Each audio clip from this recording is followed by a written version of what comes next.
Hey everyone, we're gonna be watching Ani or whatever 117. The sun rises on the cobbled market street that ascends from bustling docks on the vibrant Mediterranean waters to the new forum high on the hill above. Anno 117 Pax Romana fills me with delight and civic pride. It took a long time, but I feel like I finally clicked with this series that I've had a little bit of a rocky relationship with, having come in a bit late and at an awkward time with 2205. You can build, like, the its complex economics can still seem to wobble spectacularly off their axis and leave you in a dire failure spiral sometimes, but resplendent mechanics for trade, naval warfare, and the blending of cultures offer chances to right the ship. Again, no.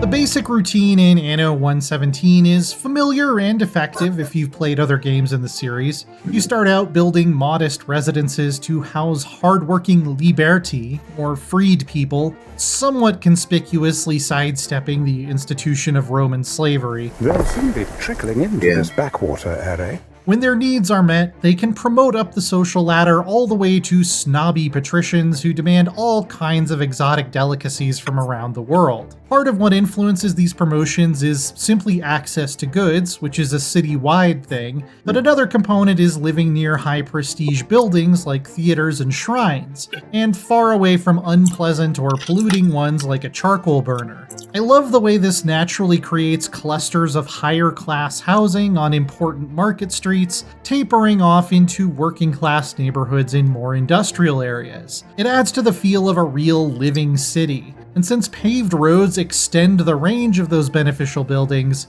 that's an upgrade that lets you immediately see its positive effects. Yeah. It's genuinely delightful to zoom in and watch my little toga-clad citizens going about their business. Every building, from a stately villa to an idyllic lavender farm, is studded with detail and character. You want some skewer, mate?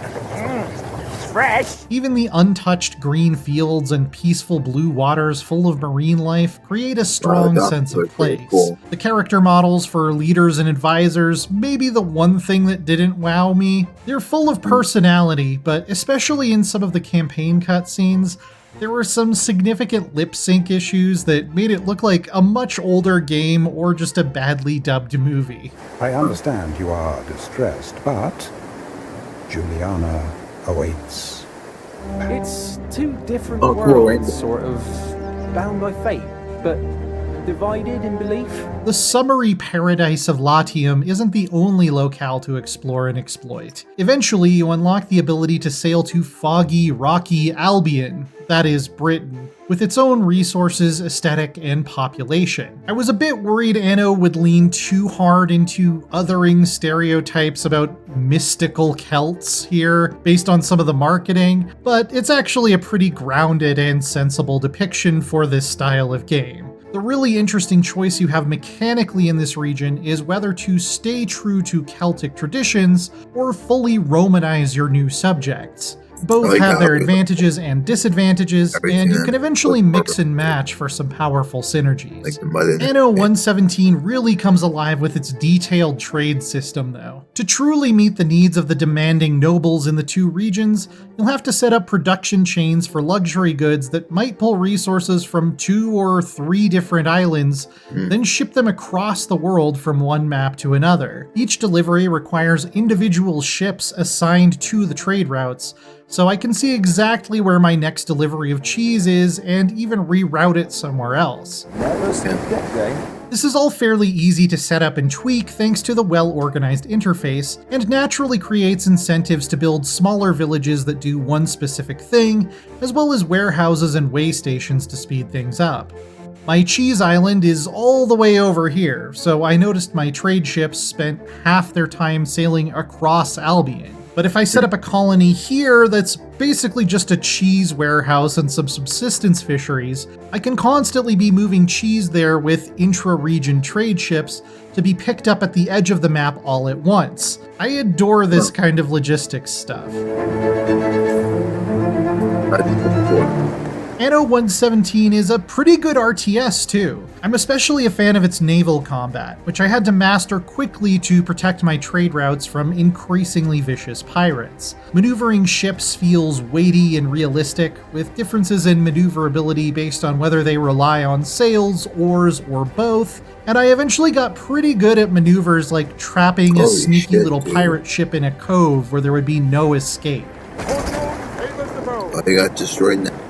Ground combat is just fine. It does its job with a small selection of melee, ranged, and siege units that can fulfill a handful of different roles. It's possible to succeed without ever getting into a land battle if you have a good navy, but in the few cases where I did, I found some interesting tactics to dig into. It feels like a real RTS at least, as opposed to a half-baked minigame, which I really appreciate.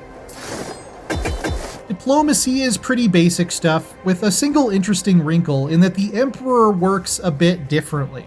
You can't really make treaties with him, but he will make demands of you, and succeeding, failing, or refusing affects your reputation with Rome itself. When he likes you, you get bonuses. When he doesn't, you get penalties. But both ends of the scale culminate in some very powerful rewards. Either you play nice and get appointed consul, or you defy his authority so effectively that you grant yourself proconsular authority, Caesar style. The senatorial province of Latium was once Empire's beating heart.